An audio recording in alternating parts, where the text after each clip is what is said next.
엑셀 프로그램 실행시키시고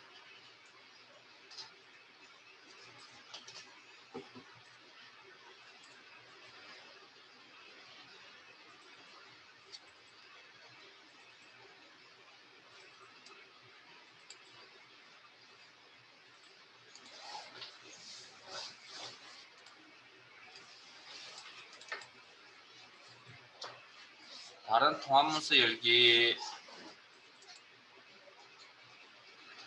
찾아보기,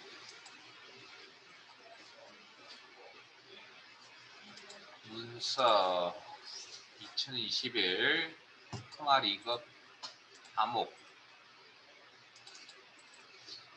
이론 시트 하나 안 한 게 있거든요. 자, 파일명 이론 폴더에 파일명 기타 작업 2 차트.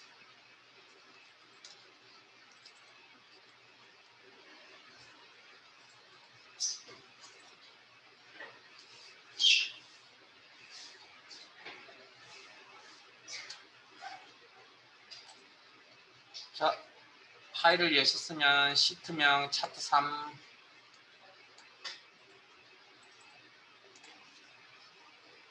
교재 204페이지.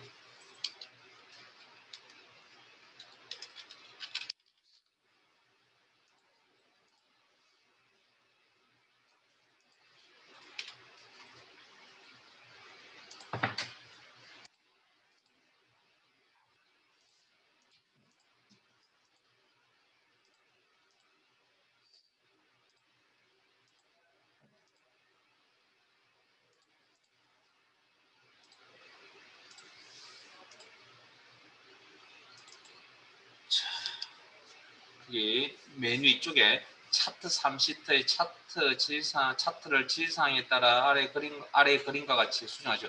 그림과 맞추셔야 되는 수정. 만드는 게 시험에 나온다 했습니다. 아직 만들어져 있는 녀석을 수정 편집하는 게 시험에 나옵니다. 그러려면 일단 차트 개체라는 녀석을 선택. 그리고 사항별 탭이 나타나 있는 거 확인하시고, 자, 참고 표시. 차트는 반드시 문제에서 제공한 차트를 사용하여야 하며 신규로 차트 작성 0점 처리됨. 새로 만들면 안 된다 그랬죠. 그래서 컨트롤 Z라는 단축키 알아두셔야 된다 그랬습니다. 동그라미 1. 모델 명별 수익이 차트에 표시되도록 데이터 범위를 추가하셔. 자, 데이터 작업이거든요. 자, 그래서 내용 확인하셔야 됩니다. 모델 명별 수익이 차트에 나타난다. 자, 그러면 이건 두 가지로 생각할 수 있는 게 자, 생산가, 판매가란 계열이니까 이 수익이란 부분은 뭐가 되는 거죠? 수익 계열이 되겠죠. 그러면 이런 실선이 보이면 이런 실선을 이용해서 처리하는 방법이 있다고 그랬습니다. 이게 아니면 디자인 탭에 데이터 선택에 가서 계열을 추가하는 방법도 있긴 한데 이 방법보다는 이 방법이 훨씬 더 수월할 거고요. 그래도 이것도 저것도 안 되면 그냥 전체를 다시 재설정하시면 된다. 모델명, 생산가, 판매가, 수익, 드래그. 됐습니까? 제가 늘 하는 이야기지만 그날 복습 안 하시면 하시는 거 이거 간단한 건 그날 하시면 좋은데 기억이 안 나면 집에 돌아가서 한번 더 살펴보세요.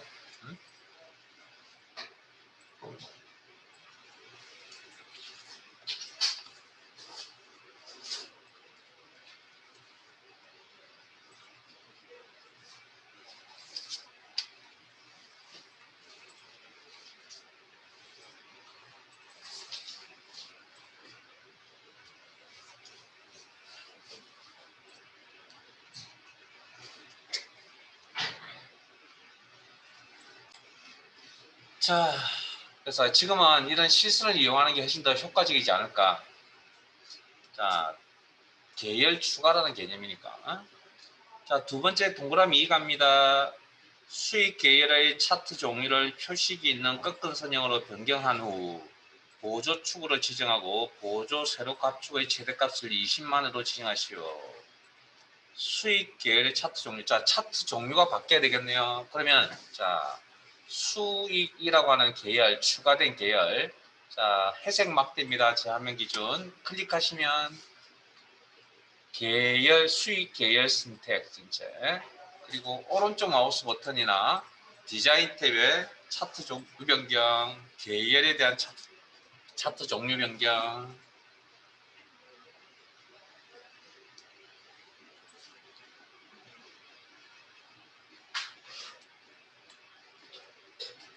자, 그 다음 우리 콤보 차트의 종류가 막 섞여져 있는 거 콤보 차트라는 표현. 그 다음 뭐 시험에서는 혼합형 차트라는 표현도 쓸 겁니다. 혼합형 차트. 그래서 생산가, 판매가는 기본가 그대로 두시면 되고 수익 계열에 대해서 콤보 차트라고 합니다. 수익 계열에 대해서 표식이 있는 꺾은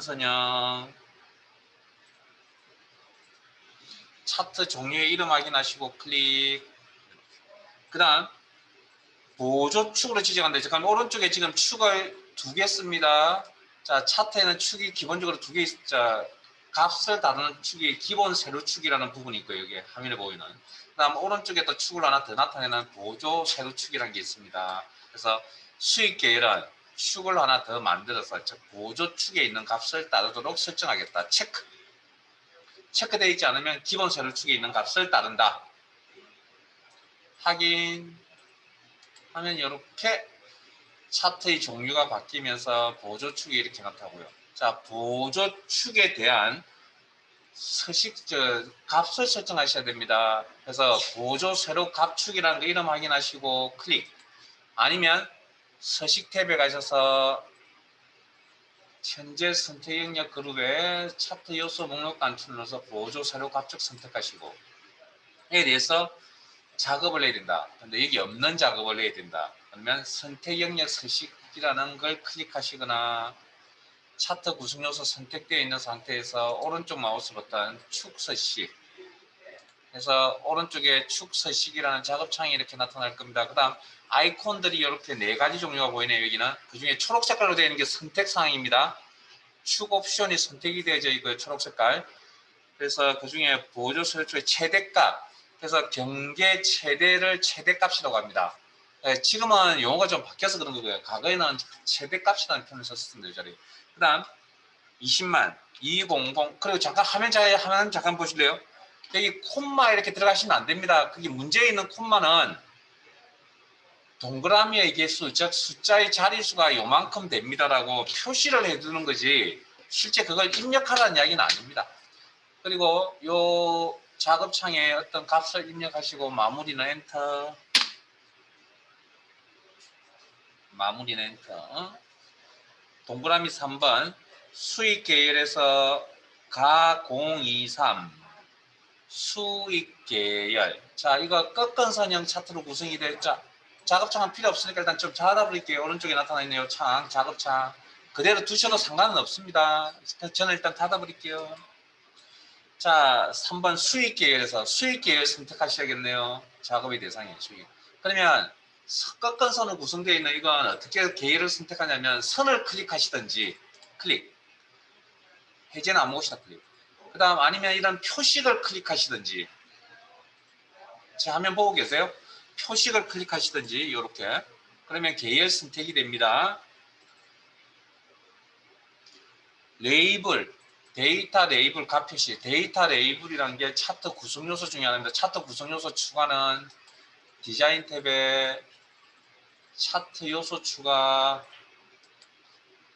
데이터 레이블이라는 요소를 추가하겠다. 위치를 위쪽으로 지정. 위치는 위쪽. 그리고 데이터 레이블에 나타나는 내용은 기본적으로 숫자 값이 나타납니다. 숫자 값이 나타납니다. 이렇게.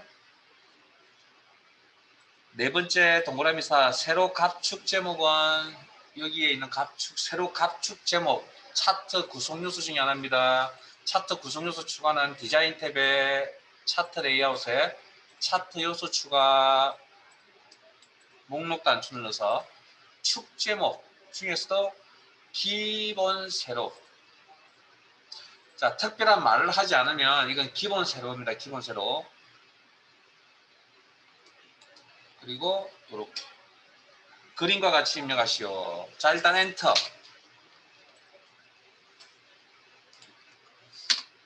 엔터.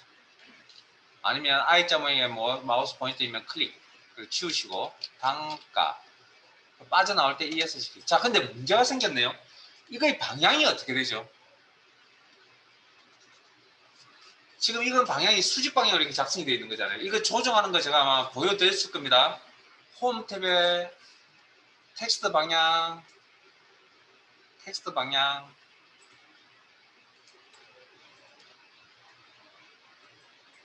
요걸 여기에 있는 값들 클릭하시면 이렇게 방향이 이렇게 틀어집니다.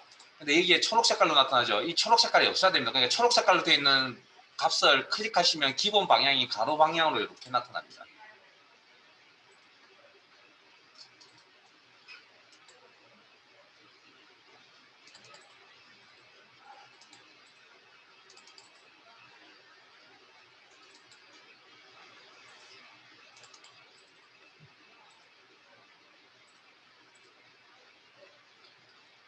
그래서 요거까지 텍스트 방향에 대해서는 제가 자주 보여드리진 않았던 부분입니다.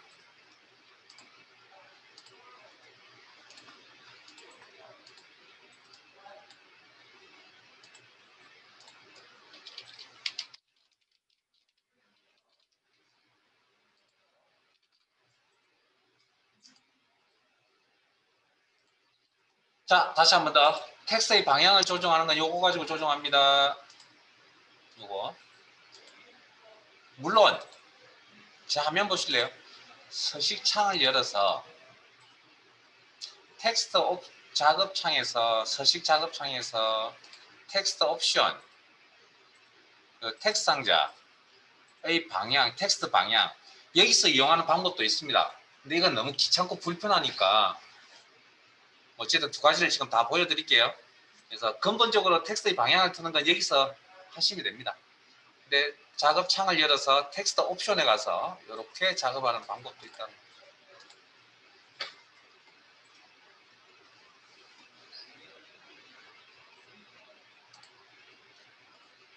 자, 마지막 차트 영역은 색 변경, 색구로 지정하시오. 차트 영역은 차트 영역이란 구성 요소 선택,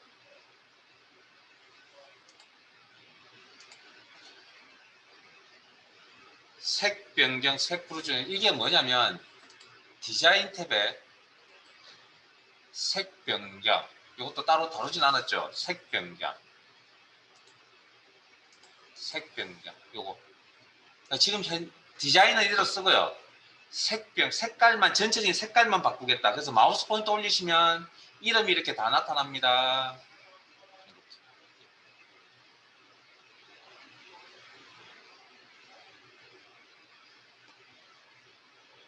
그래서 목록의 이름 중에 색구 이름 확인하시고 클릭.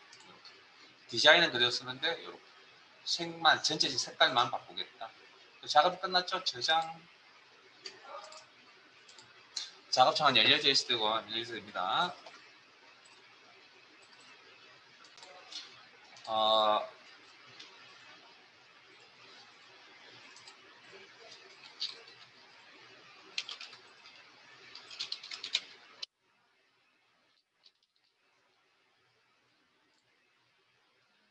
색 변경.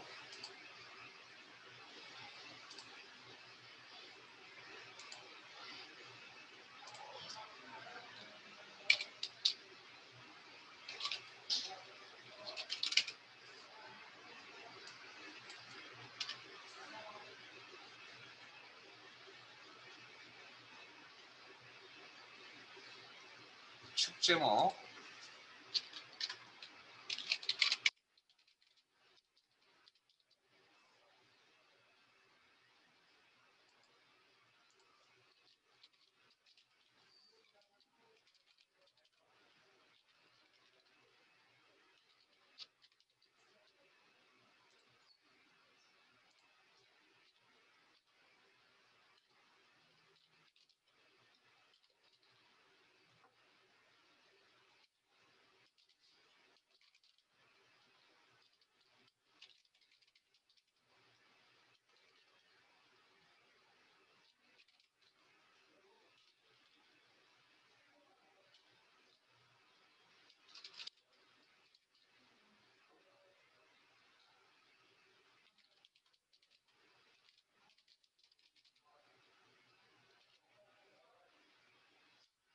추가로 이거 문제를 통해서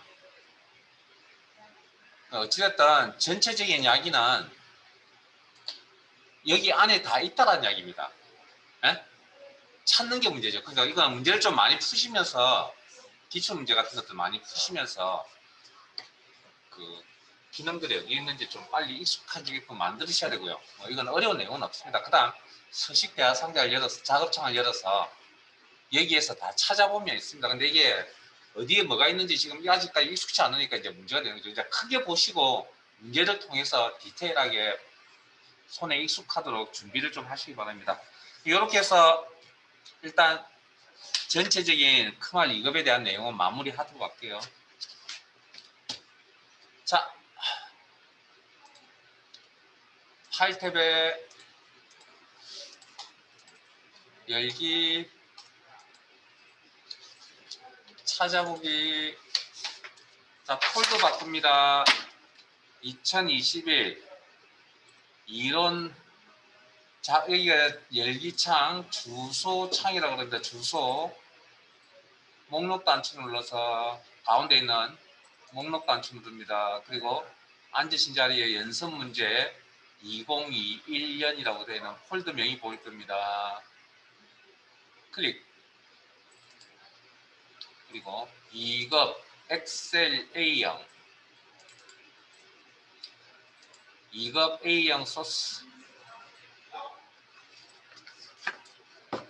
이건 제가 블로그에 따로 첨부 파일에 따로 올려놨으니까 그렇게 알고 계시고 다운받아 쓰시면 되고 집에서 복습하실 때 아마 예시면 암호 입력하라고 나올 겁니다. 제가 직접 드릴게요.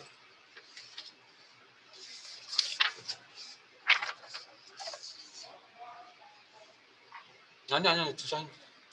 받으신 자료의 앞부분에 암호 있습니다. 67 52 달러 2. 자, 잠깐만요.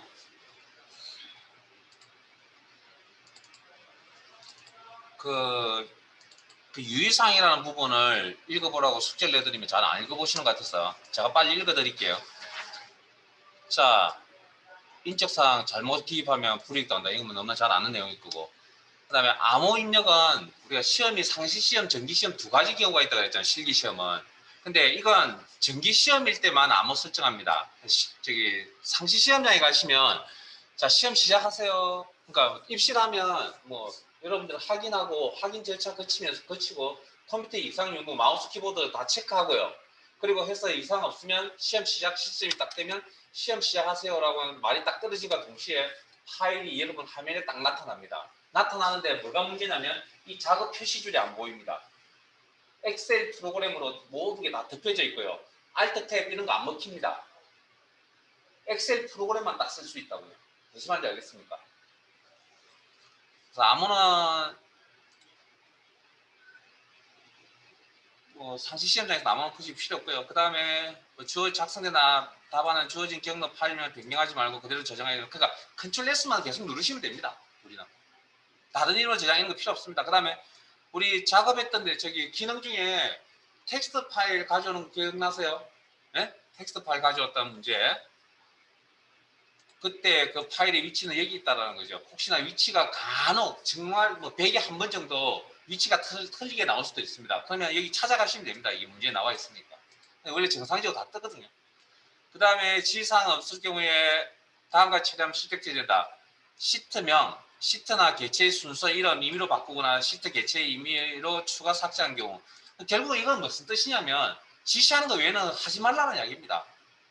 그리고 뭔가 했다 그러면 이걸 다 원상 복구시켜놔야 되는데 복구시킬 수 없는 것도 있다 그랬죠. 차트 같은 경우에 컨트롤 Z를 누르지 않으면 안 된다.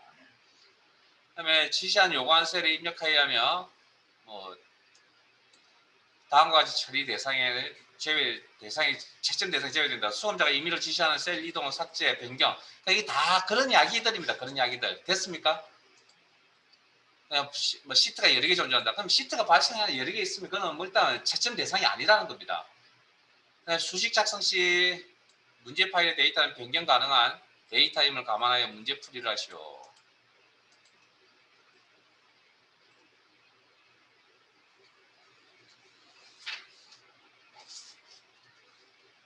이건 무슨 이야기냐면 주어져 있는 문제에 예시 이런 거 보셨잖아요.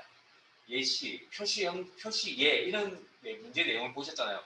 그거는 그냥 그럴 뿐이지 그렇게 똑같이 나와야 된다는 이야기가 아닌 겁니다. 그런 형태로 나타내세요라는 이야기지 정답이 그거라는 이야기가 아니라는 겁니다. 이 뜻은. 그 다음 뭐 수업 시간에 몇 번 이야기해드렸지만 뭐 기본값, 특별한 말이 없으면 기본값, 그 다음에 제장 시간은 별도로 주어지지 않으면 제한된 시간 내에 제장을 완료해야 되며 시간 내에 제장하지 않은 경우에 실격처리된다. 자, 아마 제가 알고 있기로 저 시험을 본 지 너무 오래돼서 잘 모르게 기억이 잘 안 나는데 일단 기본적으로 한 두어 번 정도 저장하세요라고 감독관이 보통 이야기를 합니다.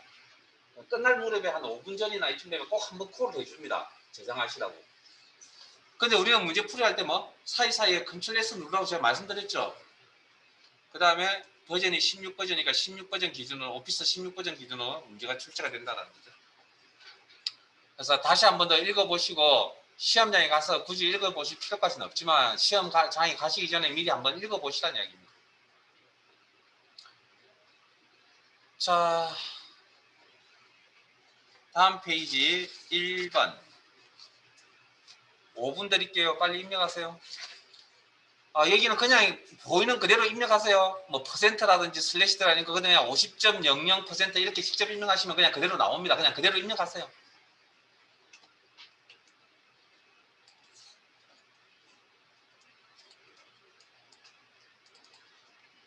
5분 드리겠습니다.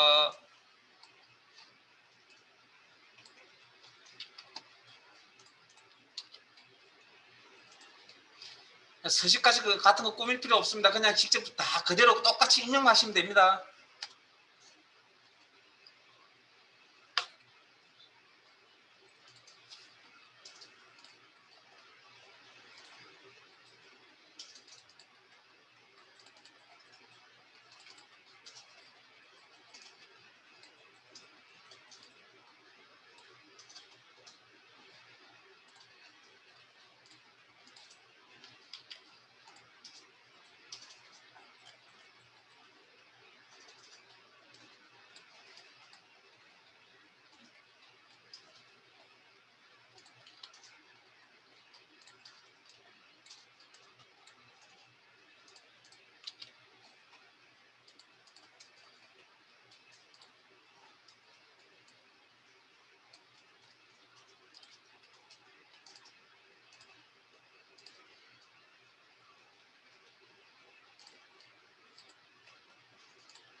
이제까지 배웠던 거 복습할 겁니다. 복습.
자, 다 되셨나요? 이 정도면 뭐 5분이 아니라 한 3분, 4분 사이에 마쳐야 될 것 같고요. 자, 앞에 봅니다. 제가 이거 아마 첫 시각에 여러분들 만나서 제가 뭐라고 이야기 해드렸냐면 이거 연습이 좀 필요합니다라고 제가 말씀을 드렸고요. 교재 2권에 가시면 뭐 모의고사 문제, 기출 문제들이 있거든요. 최신 기출 문제. 거기에 이 타이핑 치는 연습할 수 있는 자료들 많습니다. 분명히 연습하셔야 됩니다. 이거. 그저 주는 문제가 아닙니다. 시간을 많이 잡아먹습니다. 생각외로. 자, 그리고 자료의 성격이 같은 것부터 먼저 입력한다. 세로 방향으로. 기억나세요? 네. 오케이. 자, 기본 작업 20도로 갑니다.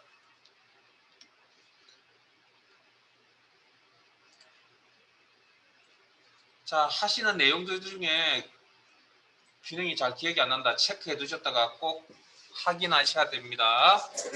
그냥 대충 넘어가면 안 됩니다. 이왕하시는 거. 실기 잘 해놓으시면 필기 시험 공부하시는데 되게 도움 많이 받습니다. 자, 1번 갑니다. 동그라미 1번. 여러분 문제 꼼꼼하게 읽으세요. 잘 되시면 혼자 먼저 가셔도 좋은데 너무 멀리 가지 마세요. A1, F1. A1, F1. 병합하고 가운데 맞춤. 병합하고 가운데 맞춤.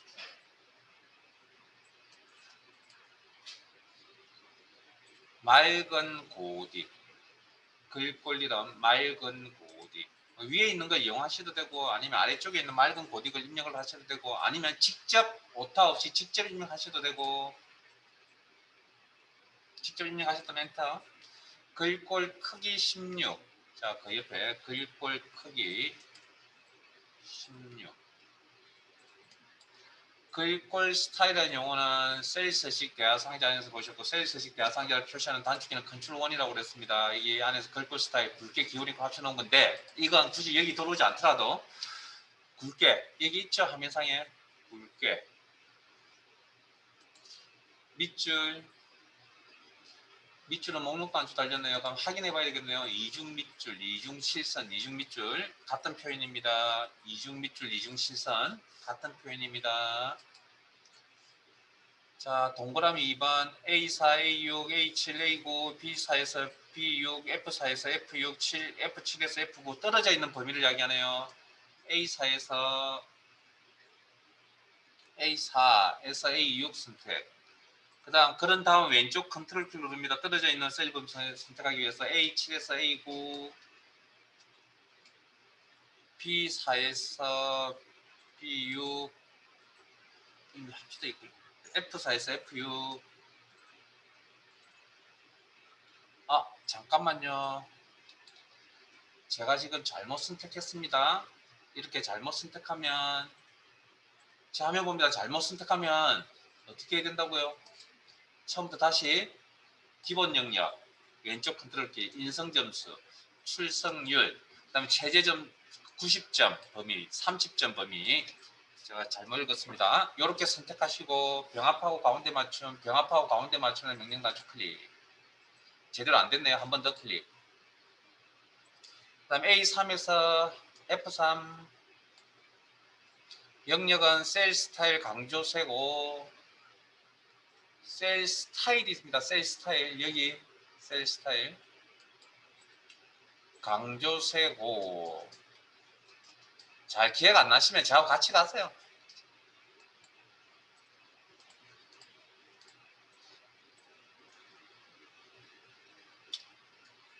강조세고 끝. 그 다음 3번 갑니다. C4에서 C6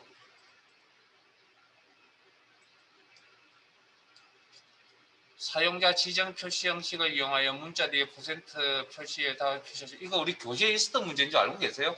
우리 교재에 있었습니다. 그래서 문제가 실기 문제가 20년 동안 나올 수 있는 만큼은 다 나왔기 때문에 문제가 돌고 돕니다. 자, 셀서식 대하상자 화면을 표시하셔야겠네요. 컨트롤 1. 조금만 신경 쓰시면 이거 따시는데 지장 없습니다. 이 정도 열이면 충분하다고 생각합니다. 제가 생각하는 기준은 뭐냐고요?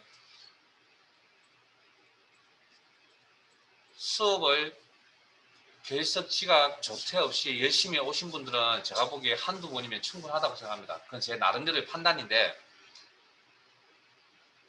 그 정도 열이면 충분하지 않을까요? 자, 사용자 지정. 그 열의가 없어서 자격증을 못 따는 겁니다. 못 따는 거. 자, 사용자 지정을 이용하여 범주 형식 입력란에 기존에 있던 거 다 지우시고 G/ 표준은 뭐라 그랬죠? 숫자 데이터를 원본 그대로 표시. 다시 한번 찾아보세요. 사용자 표시 형식 정말 어렵습니다. 그리고 지금 이건 데이터 종류가 뭐죠? 문제의 문자 D라고 했잖아요. 그럼 이건 데이터 종류가 문자 데이터입니다. 그럼 문자 데이터를 있는 그대로 표시하세요. 뭐? 골뱅이. 그 다음에 이중 따옴표에 %라는 기호, 문자. 이중 따옴표 묶어야 됩니다. 그리고 확인.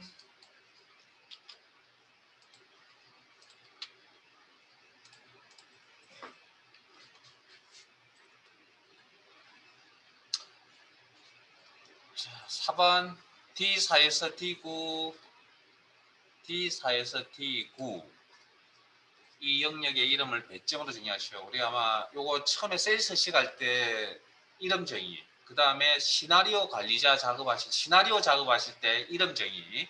그래서 셀이나 셀 범위 선택하시고 이름 상자에 가서 이 범위에 의미 있는 이름을 부여하겠다. 앞으로 D4에서 D9라 부르지 않고 이름 상자 클릭 범위 설정하시고 배점 오타 조심하세요 항상. 그리고 엔터. 자, 오타 생기면 어디 가서 수정한다고요? 수식에 이름 관리자에 가서 수정합니다. 항상 기능 설정, 그 다음에 수정 편집하는 것까지 같이 알아두시면 좋다 그랬습니다. 5번 A3에서 F9, A3에서 F9 영역 셀 범위에 대하여 모든 테두리를 적용하고 홈, 글꼴, 테두리 목록 단추를 눌러서 모든 테두리 적용한 후 굵은 바깥쪽 테두리 다시 테두리 목록 단추를 눌러서 굵은 바깥쪽 테두리를 표시하시오. 적용하시오. 자, 이렇게 작업 문항의 작업이 끝나면 컨트롤 S 저장하는 거 잊어버리지 마시고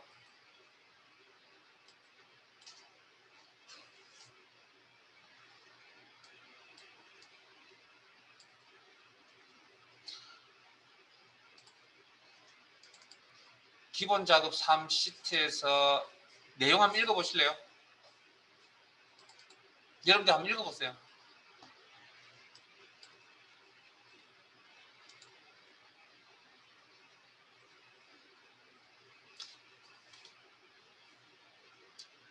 읽어보셨나요?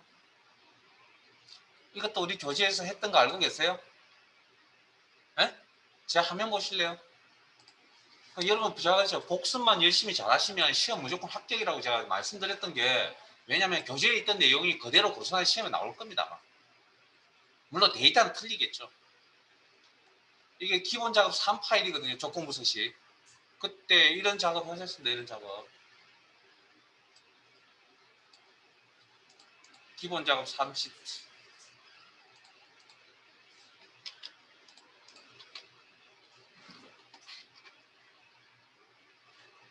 자, 조건부 서식은 제목에 영향을 주지 않고 순수하게 데이터에만 영향을 준다. 그래서 문제의 A4부터 H18 세력까지의 범위를 선택하시고 학자, 그 다음 학번이 2019로 시작하는 행전체에 대하여 글꼴색을 표준색 빨강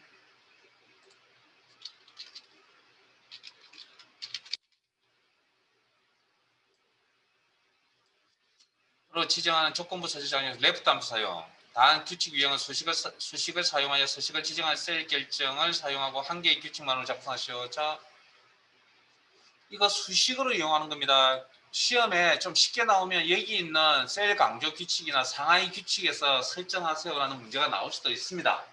그런데 지금처럼 수식을 이용하라는 건 여기 지금 화면상에 있는 내용이 아닙니다. 그래서 새 규칙이라는 명령을 이용하여 창에 들어오시면 규칙 유형에 맨 마지막 항목에 보면 수식을 사용하여 서식을 지정할 시 결정이고 한 개의 규칙만 작성하라는 건 이 안에서 다 해결하셔야 된다는 겁니다. 자, 밑에 입력란에 커서 넣으시고 식을 적어야 되니 이 꼴이 와야 되고요. 그 다음 자, 제가 이거 어떻게 설명드렸죠? 행 전체의 서식을 꾸며야 되기 때문에 첫 번째 행부터 마지막 행까지 자동으로 조건을 다 체크합니다. 조건을 식으로 작성하셔야 됩니다. 그러면 그때 첫 번째 행에 있는 값을 가져옵니다. 이때 행 전체의 서식을 꾸미려면 무슨 주소? 열머리글에 달러가 붙는 주소 형태 이거 꼭 외우셔야 된다 그랬습니다. F4번 키를 이용해서 주소 형태 변경. 그 다음 커서의 이동은 마우스로 조작합니다. 클릭. 그러면 왼쪽부터니까 시작이라는 표현을 함수식으로 바꾸면 왼쪽부터입니다. 에? 레프트 아마 이런 형태의 이야기가 몇 번 나왔었습니다. 레프트 가로 열고 커서의 이동은 마우스로 조작합니다. 콤마 몇 개 뽑을 거라고요? 4개 가로 닫고 자 그 다음 이걸 기억하셔야죠. 레프트, 미드, 라이트라는 함수의 결과값에 대한 데이터의 종류는 문자 데이터 되게 어렵습니다. 이 문제 조건부 서식을 수식으로 처리하는 것도 어렵고요. 그 다음 레프트 함수에 대한 이 내용까지도 같이 알고 계셔야 됩니다. 문자라고 그랬죠. 그러면 물어보는 값은 2019가 아니고 문자 2019가 돼야 됩니다. 기준값은 이중따옴표 묶어서 문자 2019 벌써 아마 제가 알고 있기로 여기까지 하면 벌써 한 서너 번 나온 것 같습니다. 이런 이야기가 서너 번 나온 것 같다고요. 벌써. 그리고 나서 식 작성이 끝나면 서식 설정하시면 되죠. 서식 단축 클릭 그리고 글꼴 탭에 글꼴색 표준색 영역에 있는 빨강 색깔 이름 확인하시고 클릭 그리고 확인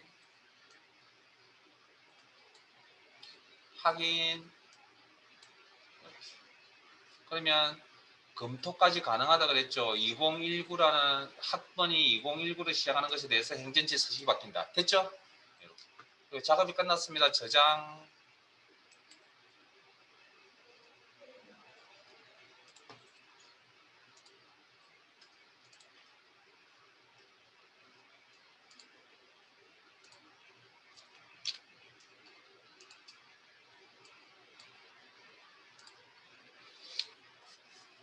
혹시나 해서 제가 필기 시험에 이 내용이 나올 수도 있으니까 우리 뭐 수업과 연관이 있으니까 제가 이거 하나 기능 하나 가르쳐 드릴게요. 자 방금 이 파일 열 때 암호 있었죠? 네? 암호 없애는 방법 가르쳐 드릴게요. 자 파일 탭에 다른 이름으로 저장 이게 필기 때문에 가르쳐 드리는 겁니다. 굳이 뭐 몰라서 사실 컴퓨터 쓰시는 큰 지장은 없는데 다른 이름으로 저장 그 다음에 찾아보기 자 그러면 현재 파일이 열려져 있는 폴더가 이렇게 나타나고 파일이 있는 거죠. 그 다음에 도구에 갑니다. 도구 그리고 일반 옵션 갑니다. 일반 옵션 그리고 열기 암호가 아마 이렇게 쭉 나열되어 있을 겁니다. 지우시면 됩니다. 그리고 확인 그리고 이것도 파일의 정보거든요. 그러면 파일의 정보가 바뀌었죠. 덮어 쓰면 됩니다. 저장 이 파일 이름으로 저장할 게다. 바꾸시겠습니까? 예.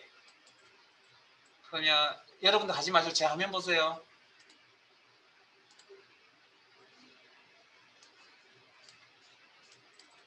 파일을 닫았습니다. 제가 이 파일을 여러분 하지 마세요.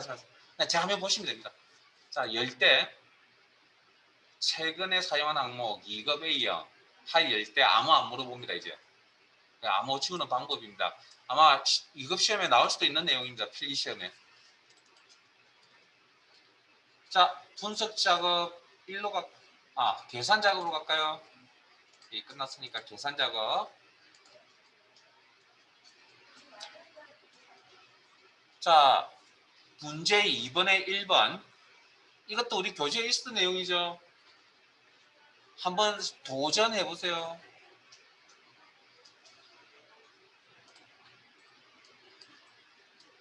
기억을 되새기시든지 아니면 해당 파일을 여시든지 교재 내용을 찾아보시든지 어쨌든 기억을 되새기세요. 그 말밖에 해드릴 말이 없습니다.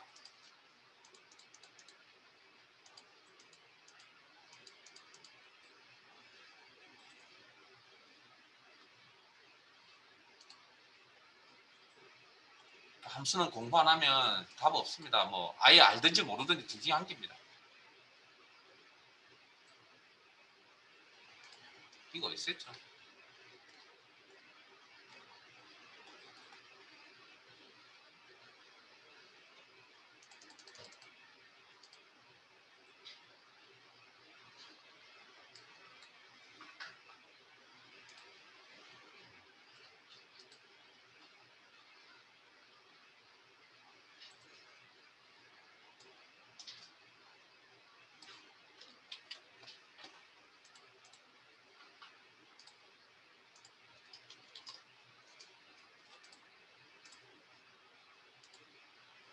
다시 한 번 더 강조드리는데 복습하세요.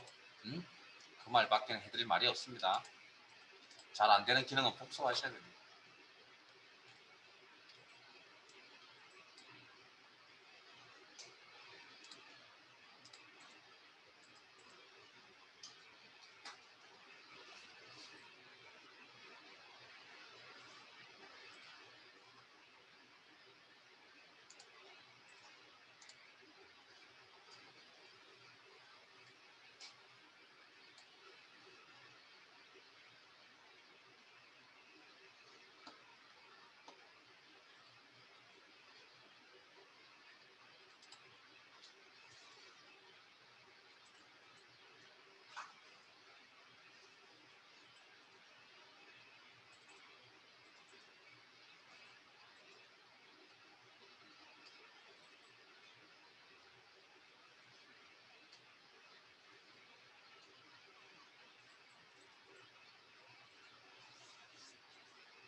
자, 같이 한번 볼까요?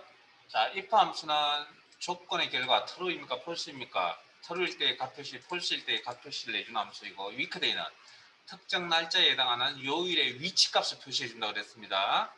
자, 그러면 평일, 주말 표시해야 되니까 요일과 관련이 있는 함수는 weekday 함수밖에 없고요. 그 다음에 수식의 형태가 반복적으로 나타나야 되고 자동 치우기 아래쪽으로 한번 상대 절대만 고민하면 된다. 자, 그러면 일단 요일과 관련이 있는 건 요일의 위치값이라고 하는 요 함수. 자, C3 상대 참조 콤마 달력의 위치는 어떻게 하라고요? 평일 주말 표시하라고 했으니까 월요일이 1이라는 건 월요일이 첫 번째 요일이라는 그런 의미입니다. 예? 월요일이 첫 번째. 그러면 월요일이 첫 번째인 달력 2번 여기까지. 그러면 요일의 위치값이 이렇습니다. 그러면 평일이 되려면 요일의 위치값이 1부터 5까지가 되면 되죠. 그러면 어떻게 물어봐야 된다고요? 현재 요일의 위치값이 뭐? 5 이하입니까? 라고 물어보면 되잖아요. 아니면 6 미만입니까? 라고 물어보든지. 그러면 이 녀석이 1부터 5 안에 들어가면 yes, yes, yes, true, true, true로 대답할 거고. 됐죠? 그럼 true일 때 평일, false일 때 주말 표시하겠다. 이때 필요한 함수가 if 함수가 필요하다.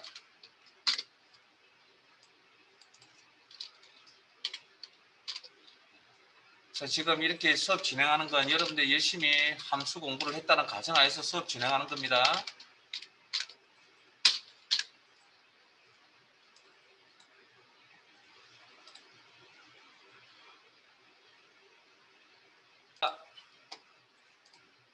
이번도 교재에서 하신 거 알고 계세요? 네? 이번도 교재에서 했습니다. 제 화면 보실래요? 그 지금 보고 계신 예제하고 예제 똑같지 않아요?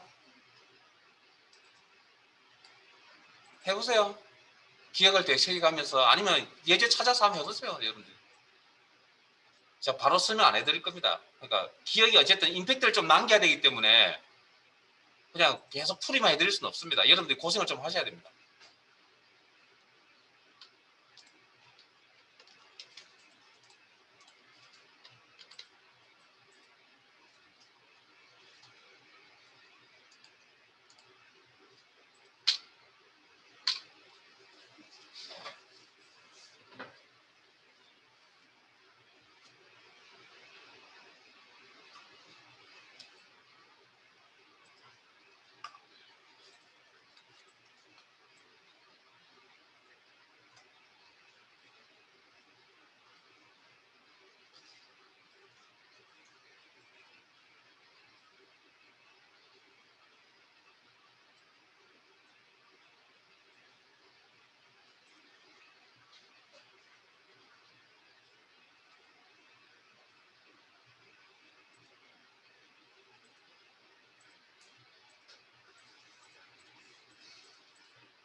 자, 같이 한번 봅시다. 학점을 표시하려면 평균값을 알아야 되고요. 그러면 원본에서 평균값을 들고 넘어가야 됩니다. 그러면 자, 수식 자동 채우기 한번 상대 참조, 절대 참조 이야기 안 할 겁니다. 이제 자, 이걸 평균값 계산할 겁니다. 중간 기말에 대한 상대 참조 그리고 자동 채우기. 자, 이 값을 들고 이게 평균값이죠. 이걸 들고 가서 비교하는데 위에 거 비교한다 그랬죠. 왜? 이게 무슨 의미? 그 인수 작업할 때 true, false 범위 개념을 가진다 그랬습니다. 0이 어떤 값을 범위를 가진다고요?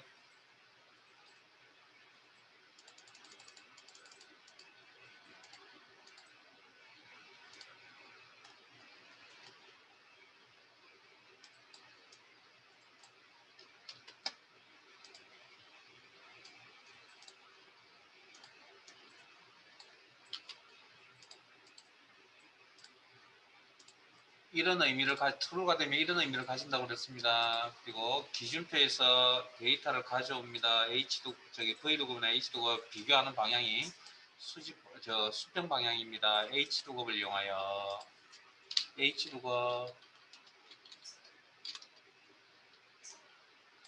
찾는 값, 평균값, 각 개인의 평균값을 들고서 테이블 어레이, 기준표의 범위, 제목은 제외하고 비교가 되는 부분이 항상 앞에 있어야 되며 돌려받아야 될 값이 연속해서 포함되어 있어야 된다. 학점을 표시하려고 하는 모든 셀에서 똑같은 기준표를 참조한다. 절대 참조 F4번키, 결과값 표시할 행번호 학점행이 필요하다. 학점행은 선택한 범위 내에서 세 번째 행이다. 네 번째 비교시 일치 의무. 어디를 비교하고 있죠? 0, 60, 70, 80, 90을 비교하고 있습니다. 정확히 일치를 하면 0, 60, 70, 80, 90 다섯 개밖에 못 찾아줍니다. 근데 실제 값은 그런 값들이 말고도 더 많은 값들이 있죠. 이럴 때는 true 범위 개념이 가로 닫고 H도 900 가로 닫고 엔트 그리고 아래쪽으로 드래그 더블 클릭 아니면 드래그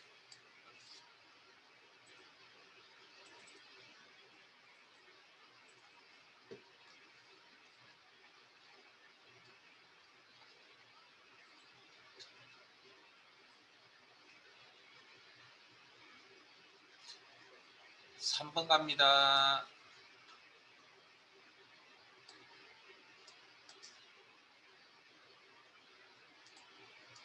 제발 시간 내세요. 바쁘다는 핑계 대지 마시고. 자, 3번 문제 내용 읽어보세요. 이제 여러분들 읽어보세요. 이제 안 읽었죠? 저도 문제 안 읽을 겁니다. 여러분들이 꼭 읽으세요.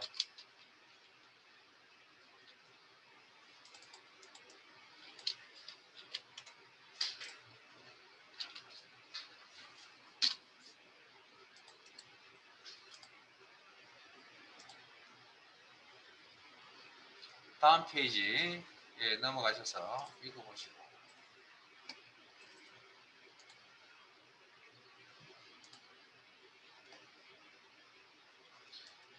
읽었어요? 자, 그리고 제 화면 봅니다. 이 비슷한 거 하신 거 알고 계세요? 우리 이거 비슷한 거 하셨습니다. 이런 거. 에? 거의 예제 똑같죠? 에? 그때 우리 학과가 정보통신과라는 거 우리 교재에서 했다고요. 자, 일단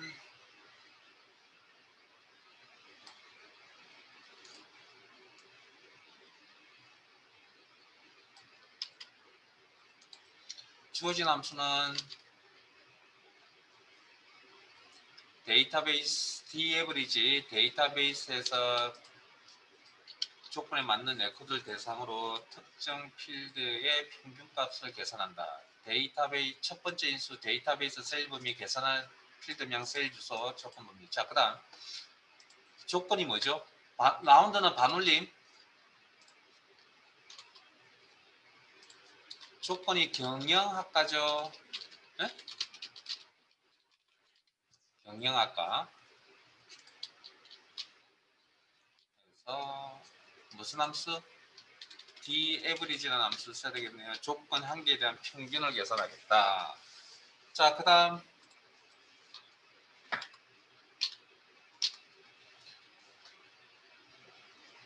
조건 작성하라고 문제의 특정 범위가 있었죠.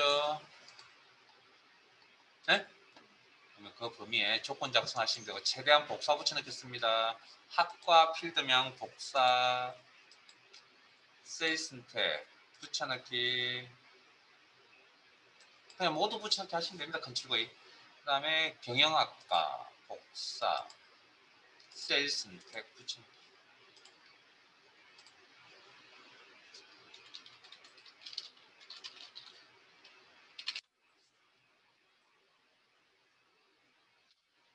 자, 이걸 데이터베이스에서 평균을 계산하겠다. T-average 가로 열고 첫 번째 인수 데이터베이스 셀 범위 데이터 덩어리 콤마 계산할 필드명 평점의 평균을 계산하겠다. 콤마 조건 범위 학과 경영학과 가로 닫고 엔터 치지 마시고 이제 이게 숫자 값으로 어떤 평균 값으로 나오겠죠. 여기에 대해서 말하고요. 반올림 처리하라. 라운드 가로 열고 자 이게 D 에버리지 숫자 값일 겁니다. 넘버 콤마 자릿수 문제 내용의 소수 셋째 자리에서 반올림하여 둘째 자리까지 표시해. 그러면 2 틀리면 수정하시면 된다 그랬습니다. 자릿수값 그리고 가로 닫고 엔터.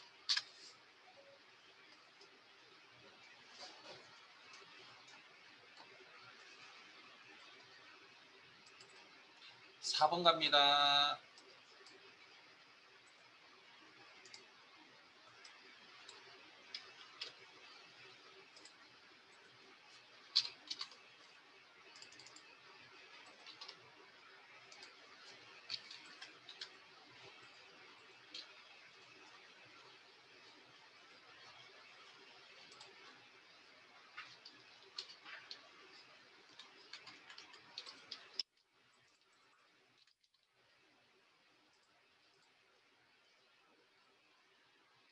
자 읽어보실래요? 문제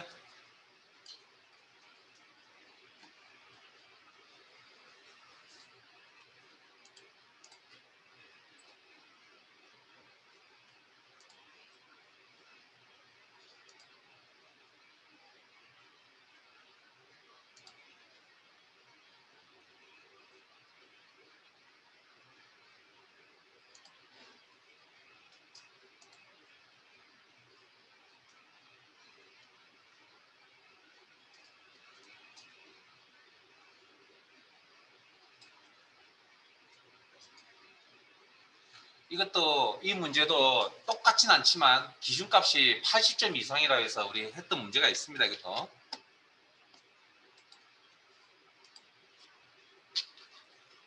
한번 해보세요.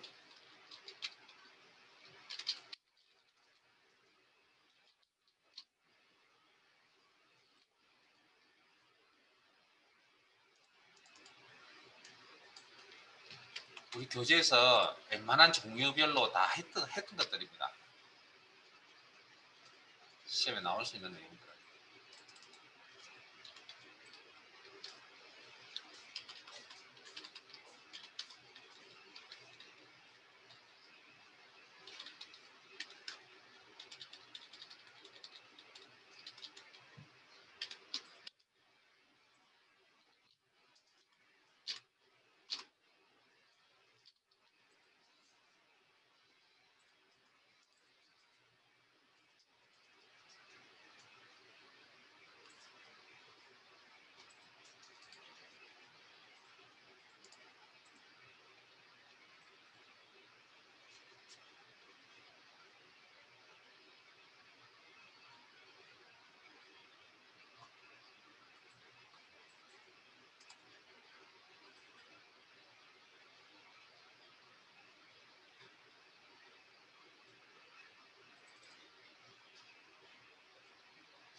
어려운 거 아니죠? 자, 조건이 커뮤니케이션 70점 이상, 회계 70점 이상, 경영 전략 70점 이상. 그 다음 문제에 모두라는 표현이 있었습니다. AND 조건입니다. 그래서 조건 3개를 모두 만족하는 학생 수 개수를 구한다는 개념이죠. count equals라는 함수를 작성합니다. count, 알맞은 함수 골라라는 건 거기에 주어진 함수 1개 이상을 사용하는 겁니다. 1개 이상. count equals 가로 열고 첫 번째 조건 값을 찾을 범위 AND 조건이니까 어느 걸 먼저 처리하셔도 상관없다. 커뮤니케이션 범위 에서 첫 번째 조건 값을 찾을 범위 콤마 첫 번째 조건 값 70 이상 이중 다운 묶어야 됩니다. 두 번째 조건 값을 찾을 범위 회계 범위 콤마 70점 이상 경영 전략 범위 내에서 70점 이상 그리고 가로 닫고 엔터. 이게 끝이죠. 어려운 것도 8점이고요. 쉬운 것도 8점입니다. 그러니까 쉬운 거 무조건 맞추셔야 됩니다.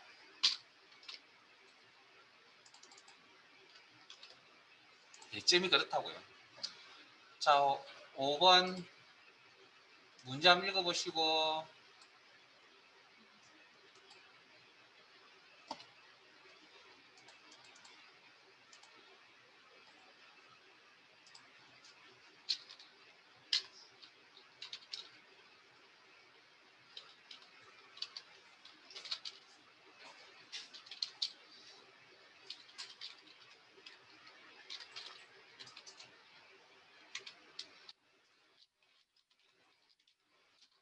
이것도 문제 풀이 하신 거 알고 계세요? 우리 교재에 있었던 내용과 거의 똑같은 것 같은데요. 그러니까 또 풀이를 한번 해보세요.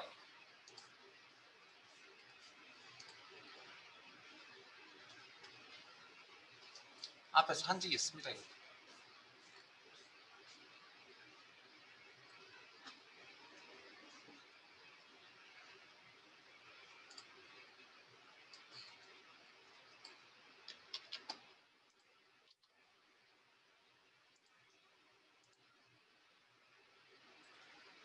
잘 되든 안 되든 한번 시도는 해보셔야 됩니다.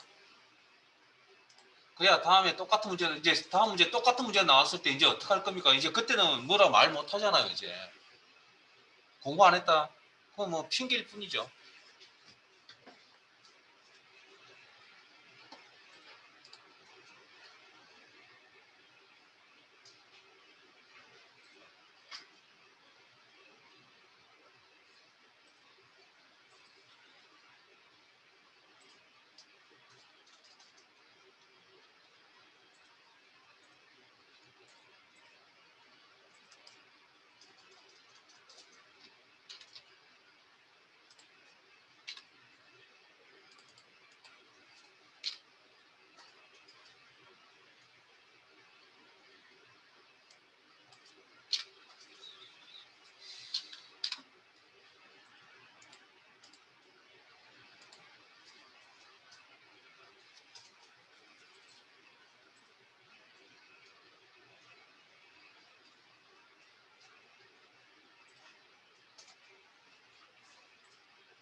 자, 같이 한번 봅시다. 앞의 세 문자 left.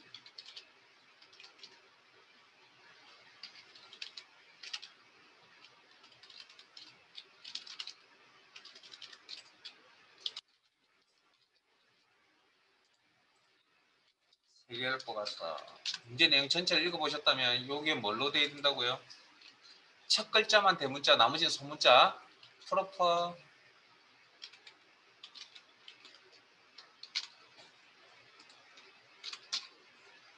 여기에 뭐가 어떤 데이터가 연결돼야 된다? 연도, 이어, 연도 표시하겠다. 입학일자.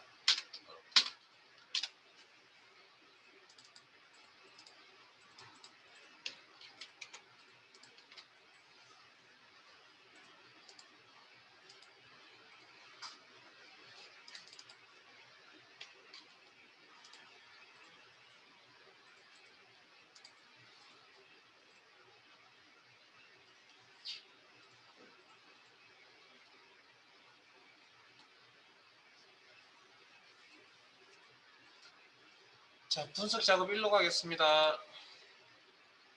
분석 작업 1.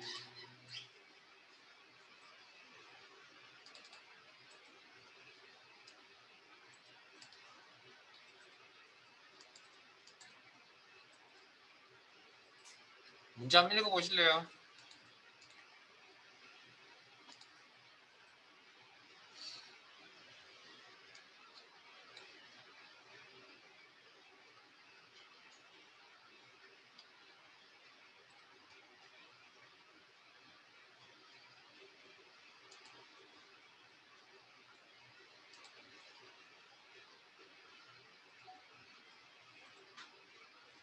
자, 그리고 잠깐만요. 읽어보셨어요? 제 화면 보세요.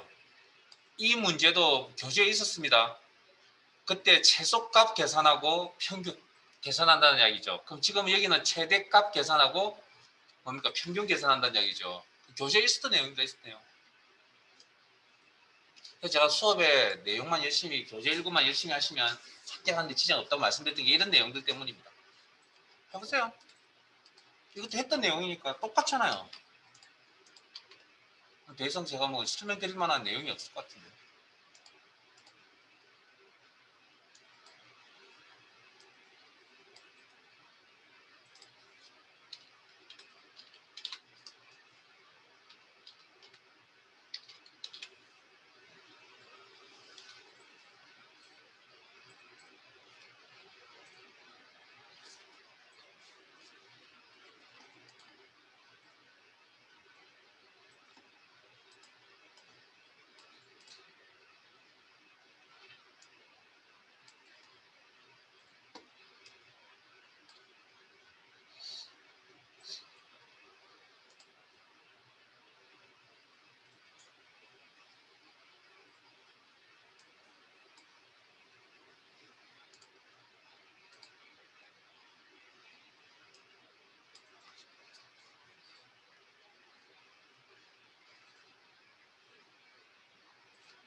자, 같이 한번 볼까요?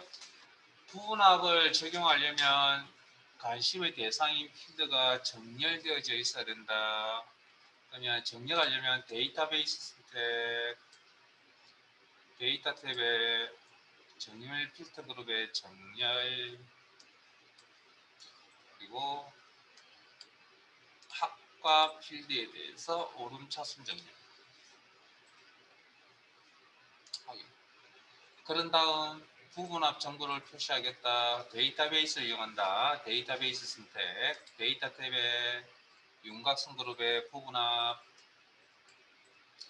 학과별 합계의 최대값. 여기서 합계라는 건 요약 정보를 이야기하는 게 아니라 항목 이름, 필드명을 이야기합니다. 처음 부분합을 나타낼 때 새로운 값으로 대치, 체크되어 있든 해제되어 있든 아무 의미가 없다. 확인. 그리고 이 상태를 그대로 유지한 채 평균 정보도 나타내야 됩니다. 부분합 정보를 한 번 더 사용한다. 기능을 한 번 더 사용한다. 윤곽선 그룹의 부분합, 화면에 보이는 대로 학과를 묶어서 평균 정보를 볼 것이며, 뭐에 대한 기본 영역, 인성봉사, 교육훈련에 대한 합계는 체크 해제하시고, 이때 주의사항, 새로운 값으로 대치, 체크 해제. 잘못되면 여기도 모두 제거 눌러서 처음부터 다시 하셔야 됩니다. 잘못되면 모두 제거 눌러서 처음부터 다시. 지금은 새로운 값을 체크 해제. 아마 이것 때문에 생길 겁니다. 우리 잘못된 부분은. 확인 하면 됩니다. 그래서 드림과 똑같은지 한 번 더 확인하시고 순서대로 진행하시면 된다. 작업이 끝났죠? 저장. 분석 작업 이뤄가겠습니다. 문제 한번 읽어보실래요?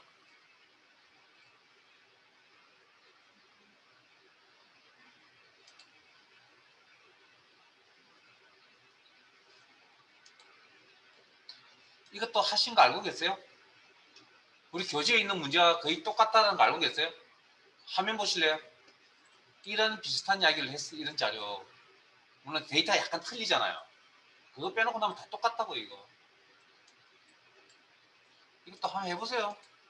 우리 예제에 다 시트상에 있던 나오는 내용들입니다.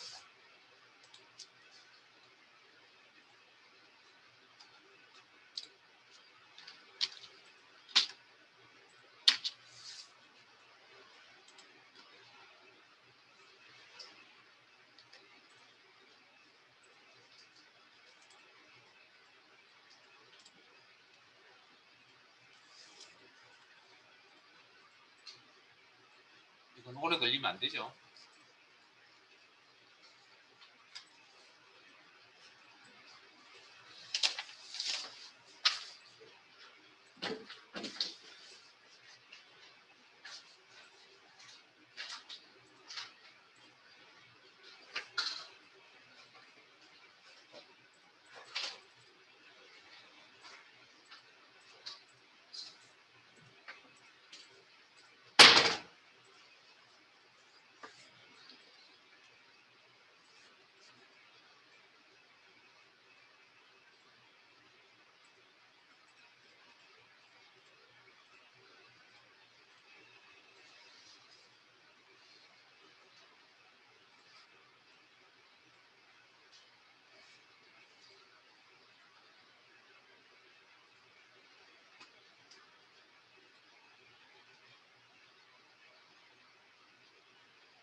자, 같이 봅시다.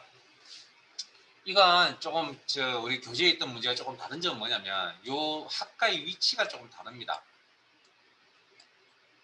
보이세요? 예? 학과들의 위치가 그러니까 다르든 같든 어찌됐든 간에 요 셀의 의미 부여를 하려면 뭐 제목 역할을 하는 이 부분이 있어야 된다 그랬죠. 그래서 범위를 이렇게 선택해 주셔야 된다 그랬습니다. 이게 요약표가 된다 그랬죠.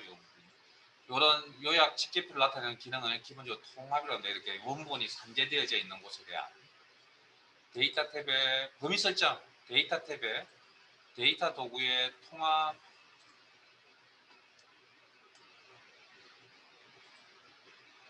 이미 다 설정이 되어 있네요. 자, 뭘 구하겠다 그랬죠? 합계를 구하겠다. 이렇게. 자, 일단 밑에 있는 거 지울게요. 지우고 처음 다시 하겠습니다. 자, 참조란에 커서 넣으시고 범위 설정 추가 표 위에 있는 제목 포함 범위 설정 추가 이거 원본 데이터 끌어모으는 공간이고 참조 영역에 등록이 되어야 통합해서 사용하는 데이터가 된다. 표 3 범위 설정 추가 이때 각각의 숫자 값에 대한 의미 구분을 하기 위해서 선택한 범위의 첫 번째 행과 왼쪽 열을 사용해서 제목으로 사용하겠다. 그렇게 제목으로 사용을 하게 되면 숫자 값에 대한 의미 구분이 되어진다. 그리고 확인하면 숫자 원본 데이터가 딱딱 구분이 되어져 있으니 결과에 맞는 위치에 맞는 값도 딱딱 맞게 들어가겠죠. 네? 의미 구분이 되어져 있으니 작업이 끝나면 저장